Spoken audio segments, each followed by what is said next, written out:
Blackpool Beach is never busy on a bitter January day, but the view here is even bleaker than usual.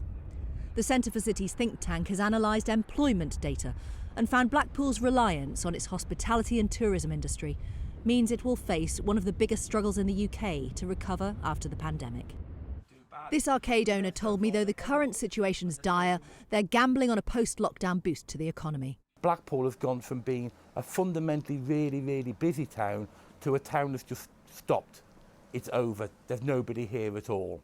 90% of the economy in Blackpool is either directly or indirectly from tourism. All the money comes down the M55, and obviously at the moment that's pretty bleak because there's nobody coming down the M55. However, from a long-term point of view, Blackpool should have a bumper summer season. The think tank's research shows that the number of people needing to find secure employment here in Blackpool doubled last year between March and November, from 3,500 to 7,000. And they've calculated that a reduction in unemployment of 6.5% is needed to bring stability back here. So at least we know that they're going to be able to eat. Abby Butcher runs Blackpool's Amazing Grace charity, providing twice weekly hot and cold food parcels to the homeless and vulnerable.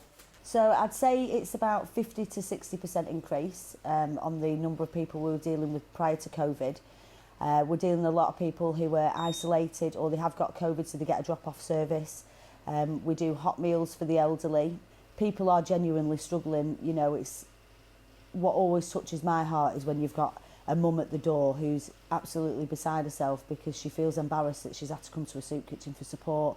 The think tank report's author told me that nationally there's a clear north-south divide with much to do to level up struggling places like Blackpool. We need investment in skills, we need investment in job creation, in infrastructure, R&D, and also more devolutions to give more power closer to the people so that places can better tailor their economic response.